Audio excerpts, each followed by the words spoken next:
नमस्कार दोस्तों, कैसे सभी आप लोग। दोस्तों आज जो मैं आप लोगों के लिए शेयर लेके आया हूँ वो है रिलायंस पावर। और दोस्तों इसमें क्या बिग न्यूज़ निकल के आ रही है और साथ ही इस शेयर का फुल एनालिसिस। जो भी दोस्तों अगर इसमें फ्रेश इन्वेस्टमेंट करना चाह रहे हैं या जो भी लॉन्ग टर्म के यहाँ पे अपना पैसा इन्वेस्ट करना चाह रहे हैं तो उन लोगों के लिए भी दोस्तों ये वीडियो देखना बहुत ज़रूरी है। तो क्योंकि दोस्तों इसमें मैंने बहुत सारी इन्फॉर्मेशन लेके आया हूँ आप लोगों के लिए।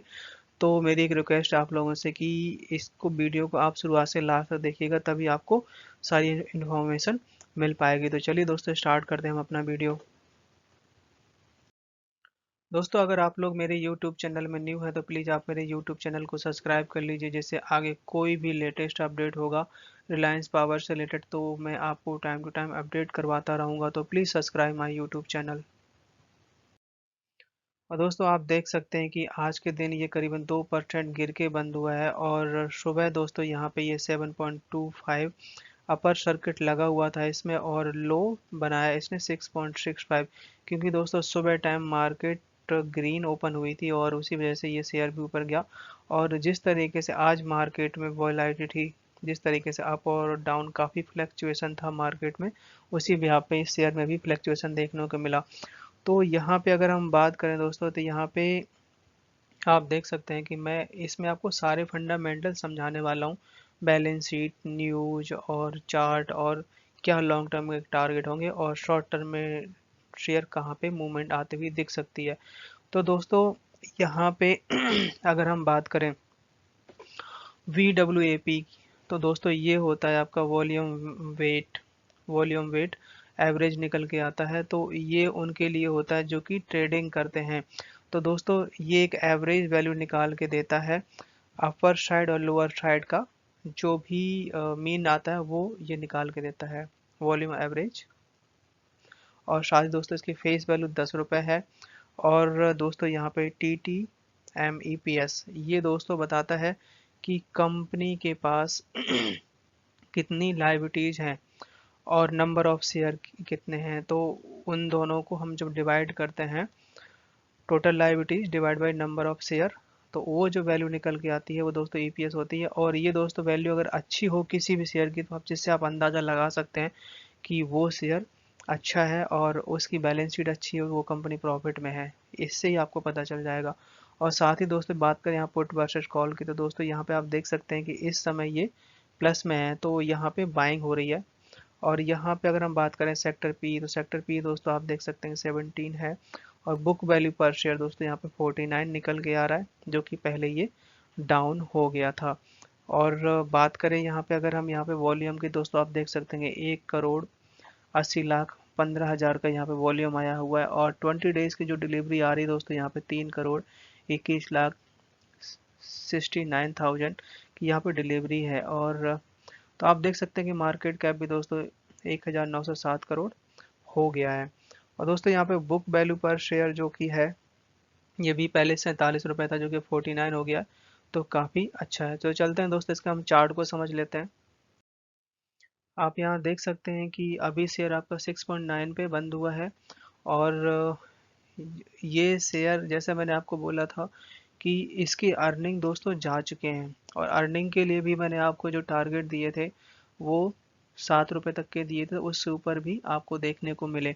और अब जो मैं आपको यहाँ पे एक रेंज बता रहा हूँ कि ये जो शेयर आपका 5.5 से और 6.5 रुपये के बीच तक, या यहाँ से लेके यहाँ तक 5 रुपये से 6.5 रुपये के बीच में आपको मूवमेंट दिखाता हुआ दिखेगा। अभी एक दो दिन की बात नहीं कर रहा दोस्तों, ये मेरा जो वही आपको बता रहा हूँ ये 2-3 हफ्ते के लिए है कि दोस्तों इस रेंज से इस रेंज के बीच में, क्योंकि मार्केट में अप एंड डाउन दोस्तों अब काफ़ी आने वाला है। क्योंकि जिस तरीके से बाहर के मार्केट भी काफ़ी, जैसे ताइवान का देखा था 2-3 दिन पहले तो काफ़ी डाउन था, तो काफ़ी फ्लैक्चुएशन आने वाली मार्केट में, तो कुछ नहीं कह सकते, ये भी अप एंड डाउन होगा। और बट दोस्तों जो भी लॉन्ग टर्म के इन्वेस्टर हैं तो आने वाले टाइम में ये कंपनी आपको बहुत अच्छे रिटर्न देगी। और वैसे 5-6 रुपये में दोस्तों कुछ नहीं आता, 1,500 शेयर लेके डाल सकते हैं और लॉन्ग टर्म के लिए वेट करते हैं दोस्तों। इसके जो Q1 आएंगे, Q1 की जो नेक्स्ट अर्निंग आएगी दोस्तों बहुत अच्छी आएगी। और तब तक अगर किसी को इन्वेस्ट करना है तो इन्वेस्ट कर सकते हैं, या अगर दोस्तों शॉर्ट टर्म के ट्रेडर्स हैं तो वो अपना ये यहाँ पे साढ़े छः से 5 तक बीच में अपना जो भी ट्रेडिंग करना चाह रहे हैं तो ये यहाँ पे कर सकते हैं। तो चलते हैं दोस्तों, अब इसकी हम बैलेंस शीट और साथ ही इसमें क्या न्यूज निकल के आ रही है वो समझ लेते हैं। तो दोस्तों बात करें आज के दिन की, तो आज आप देख सकते हैं कि 13 करोड़ का इसमें वॉल्यूम था और कल के दिन 35 करोड़ का वॉल्यूम था। और दोस्तों इसने जो हमें रिटर्न दिए हुए आप देख सकते हैं कि 1 मंथ में हमें इसने 51% के रिटर्न दे चुका है शेयर, क्योंकि जैसे ₹4.5 तक गया था और वहां के बाद इसने ₹7.5 तक की मूव दिखाई हुई है। और बात करें यहाँ पे हम 1 ईयर की, तो 1 ईयर में 288 करोड़ 288% के रिटर्न दिए हुए हैं। और चलते हैं दोस्तों हम इसकी बैलेंस शीट देख लेते हैं। तो दोस्तों आप यहाँ देख सकते हैं कि अगर ये जो रिपोर्ट है इसमें आपको मैं बताऊं कि इनकी जो दोस्तों मार्च 2017 से लेके और मार्च 2021 के बीच की मैं ये बैलेंस शीट लेके आया हूँ। आप यहाँ देख सकते हैं इनकी जो सेल थी मार्च 2017 में दोस्तों 10,395 करोड़ की सेल हुआ करती थी, और जो कि अब कम होके 7,934 करोड़ हो गई है।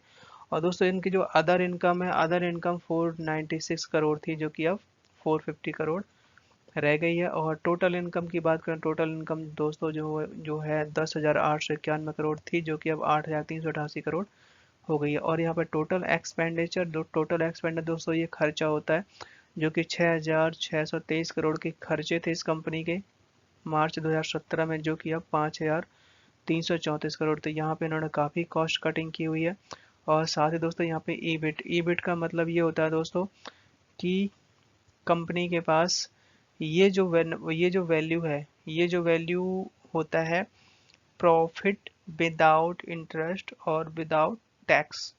इसमें से हम जब टैक्स माइनस कर देंगे और इंटरेस्ट माइनस कर देंगे तो वो दोस्तों हो जाती है, ये वैल्यू निकल के आती है ईबिट की। तो दोस्तों यहाँ पे अगर हम नेट इंटरेस्ट की बात करें दोस्तों, जो कि पहले था 2,843 करोड़ जो कि अब 2,538 करोड़ रह गया। और टैक्स की बात करें दोस्तों, तो टैक्स यहाँ पे माइनस में आया हुआ है, जो कि पहले 321 करोड़ का टैक्स था जो कि अब माइनस में 14 करोड़ रह गया। और टोटल नेट प्रॉफिट की अगर हम बात करें दोस्तों, तो यहाँ पे आप देख सकते हैं मार्च 2017 में ये आपका शेयर करीबन 1,104 करोड़ का नेट प्रॉफिट था, और मार्च 2018 में ये 835 करोड़ का प्रॉफिट था। उस समय ये आपका शेयर 50 से 60 रुपए के बीच में ट्रेड करता था।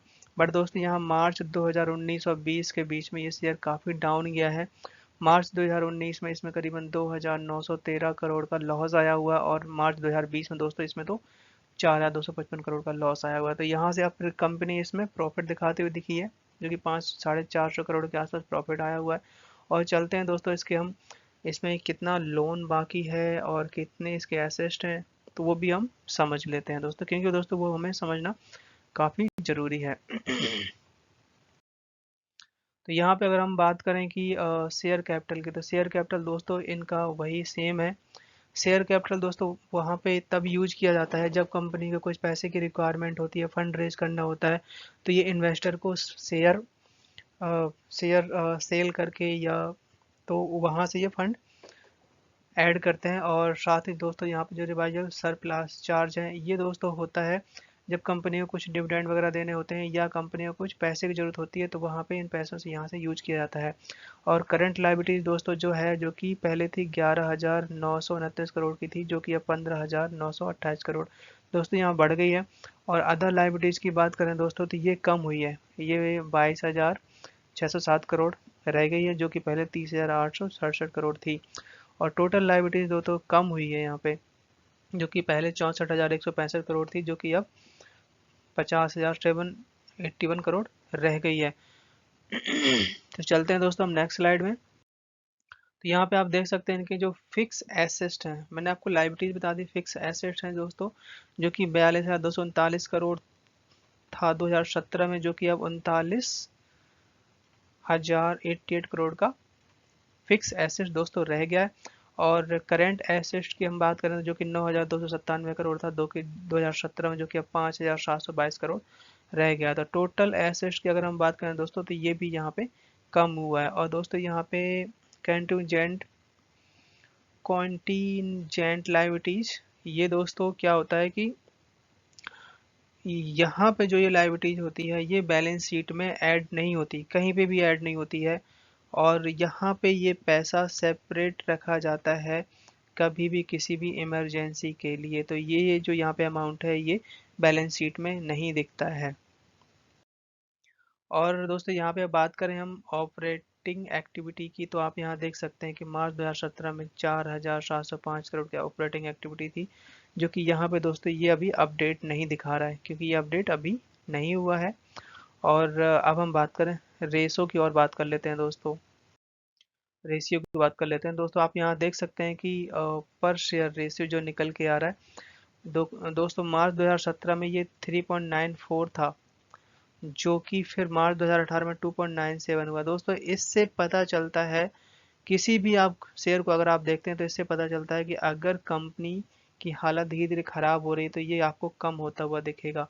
तो आप देखिए पहले 3.94 थी, फिर 2.91 हुई, और यहाँ पे मार्च 2019 में माइनस में 14.15 हो गई। आप देख सकते हैं कि हालत बहुत जब बुरी, बहुत ज़्यादा लॉस आया था। और मार्च 2020 में दोस्तों यहाँ पे फिर और भी ज़्यादा आया लॉस, तो यहाँ और ज़्यादा हुआ। बट दोस्तों मार्च 2021 में आप दोस्तों देख सकते हैं कि यहाँ पे अब ये थोड़ा प्लस में आया हुआ है। तो यहाँ पे कंपनी की जो क्वालिटी पर शेयर है जो कि आपको यहाँ पे दिख रही है, इससे कंपनी के शेयर की क्वालिटी को आप देख सकते हैं, समझ सकते हैं। सेम चीज़ दोस्तों ये भी यहीं पे है।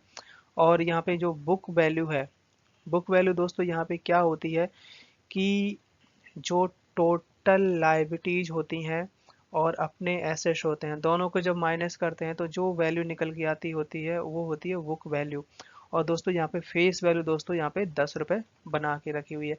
तो चलते हैं दोस्तों, अब हम इसकी न्यूज को समझ लेते हैं।